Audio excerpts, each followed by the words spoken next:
જય ગૌ માતા, જય ગોપાલ. અમરોલી ગાંધારી આશ્રમ, સાપરાભાઠા રોડ, જ્યાં અત્યારે ઓલરેડી બહુ બધું મેદાન છે અને મેદાનને આપણે બતાવો કે જેથી કરીને લોકોને ખ્યાલ આવે કે કેવડું મેદાન છે ને મેદાનમાં આવનારા સમયમાં કે જે ઓલરેડી આ ગૌશાળાઓમાં આપણે બહુ બધી જગ્યાએ જતા હોઈએ છીએ અને આપણે નિહાળતા હોઈએ છીએ. ગાયો તો હોય જ છે હરેક ગૌશાળાઓમાં, પણ આ એક વિશેષ ગૌશાળા એ છે કે અહીંયા આપણે ઓલરેડી ગૌશાળાની અંદર નંદી શાળાનું નિર્માણ થઈ રહ્યું છે. બહુ બધા લોકોનો એવો ભાવ હતો કે ભાઈ નંદી ક્યાં જાય છે, નંદી ગૌશાળાઓમાં હોતા નથી. 500 1000 ગાયો હોય છે, પણ નંદીનું કોઈ સાળ સંભાળ લાવવાવાળા માણસો નથી. તો અહીંયા ઓલરેડી ગૌશાળામાં 60 થી 70 નંદી તો હાલ છે. અને અહીંયા એક બીજી વિશેષતાની વાત એ છે કે અહીંયા 400 થી વધારે ગૌવંશ છે, એટલે કે 480 ગૌવંશ છે અને ઓલરેડી વૃદ્ધ અને નિરાધાર ગૌવંશ છે. જે અહીંયા આમ ગણતરી કરીએ તો 8-10 ગાયો દોવા દેતી છે. એ પણ કેવી કે જે ઓલરેડી એકાબીજાના વાછડાઓને દૂધ પીવું હોય ને તો પણ બીજી ગૌમાતાનો સહારો લેવો પડતો હોય છે. તો એવી ગૌશાળામાં અહીંયા 10 થી 15 લીટર કદાચ દૂધ થતું હોય છે. પણ આવું કાર્ય કરતા હોય ત્યારે આ કાર્યમાં કોઈ પણ અપેક્ષા નથી રાખતા, કોઈ પણ આપણે એવું નથી કહેતા કે ભાઈ આ જરૂરિયાત છે. ભગવાને નિર્માણ કરેલું છે ને એના સહારે જે આ ભવ્યથી ભવ્ય શેડ બનવા જઈ રહ્યો છે, આપ નિહાળી રહ્યા છો, એમનું લોખંડ પણ આવી ગયું છે. અને અહીંયા ઓલરેડી 150 થી 200 નંદી મહારાજનો સમાવેશ થાય ને એવડો શેડ બનાવવાનો છે. 56 બાય 56 જે અહીંયા છે ને આપણે જોઈ રહ્યા છો. બહુ બધી જગ્યા પાછળ પડેલી હતી જુઓ, અને એકદમ તાપીના નદીના કિનારા ઉપર જ છે. પણ આ જગ્યાનો સદુપયોગ કરવાનો છે, કારણ કે આપણે ઘણી વોકિંગ માટે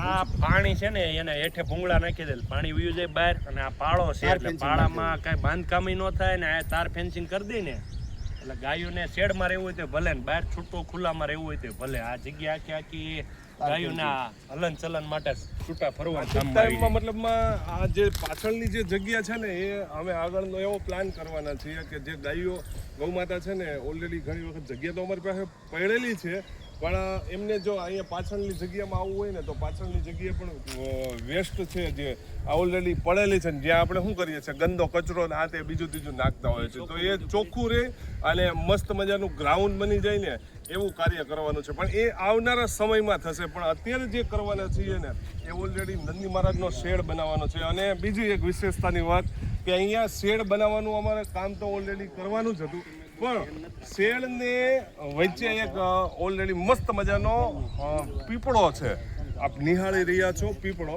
તો આપણે આપણા જીવનમાં ઘણી વખત છે ને કાંઈ પણ વૃક્ષ ન વાવી શકતા હોય, પણ આ પીપળાને ધ્યાનમાં રાખીને અમે શેડનું નિર્માણ છે ને એની બાજુમાં કરીએ છીએ, જેથી કરીને એનું પણ જતન થાય અને એનો પણ ઉછેર થાય.